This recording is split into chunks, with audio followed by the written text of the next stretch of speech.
మీ కుటుంబంలో భార్యాభర్తల మధ్యలో సమాధానం లేదా? నా భార్య చెడ్డదండి, అంతవరకే నువ్వు అనగలుగుతావు. నా భర్త చెడ్డోడండి, అంతవరకే నువ్వు అనగలుగుతావు. నా పిల్లలు ఒక్క మాట అనరండి, అవిధేయులండి అని అంటావు, అంతవరకే నువ్వు ఆలోచించగలుగుతావు. దాని వెనుక జరిగే రహస్య కార్యం ఏంటో తెలుసా?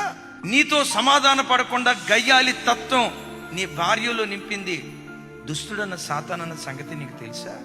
చిన్నప్పుడు నిన్ను చూసి గడగడలాడే పిల్లలు, అమ్మో అమ్మో నాన్న, అమ్మో అమ్మో అమ్మని గడగడలాడే పిల్లలు ఈరోజు నిన్ను గడగడలాడించే స్థాయికి వచ్చారంటే కారణం నీ పిల్లలు అనుకుంటున్నావా? ఆ అవిధేయపు ఆత్మ సైతానుగడ ఆ పిల్లల్లో కుమ్మరింపజేశాడు. కుటుంబం అంటే బాధ్యత లేకుండా ఓ త్రాగుబోతుగా తిరుగుబోతుగా, నా జీవితం నా ఇష్టం, నేను తాగాలనుకుంటే తాగుతా, తిరగాలనుకుంటే తిరుగుతా, నా లైఫ్ నేను లేట్ చేస్తా, నువ్వు భార్యవైనా నేను పట్టించుకోను, నువ్వు నా పిల్లలవైనా నేను పట్టించుకోనని బాధ్యత రాహిత్యంగా ఒక పురుషుడు మారటానికి కారణం ఏంటో తెలుసా?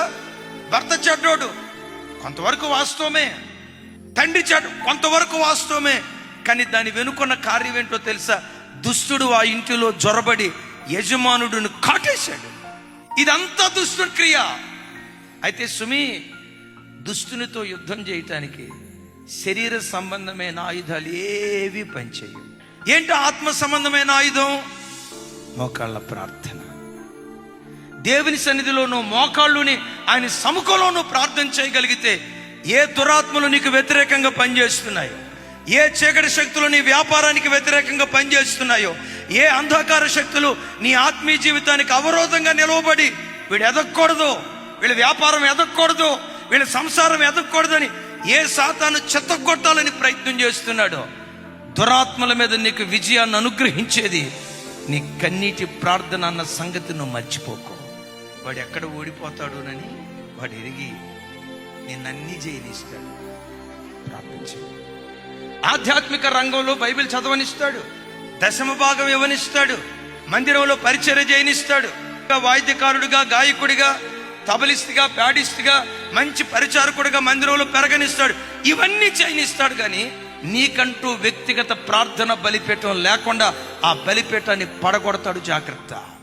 అయ్యా అమ్మా, ఒకసారి నా వైపు చూడు. నీకు నీ కుటుంబానికి విరోధంగా ఏ దురాత్మలు పనిచేస్తూ వచ్చాయో ఈరోజు వాక్యం వింటుండగా పడిపోయిన నీ ప్రార్థన బలిపీఠాన్ని తిరిగి కట్టుకోవటం ప్రారంభించు. నువ్వు సరైన ప్రార్థనా పాడుగా నా సముఖంలో కనపట్లేదు అన్నట్లుగా నీ మనస్సాక్షి నీ మీద నేరారోపణ చేస్తా ఉంటే ఈ వాక్యం వింటుండగా ప్రార్థనా బలిపీఠాన్ని మరలా యేసు నామం పేరిట తిరిగి కట్టుకుందుముగాక.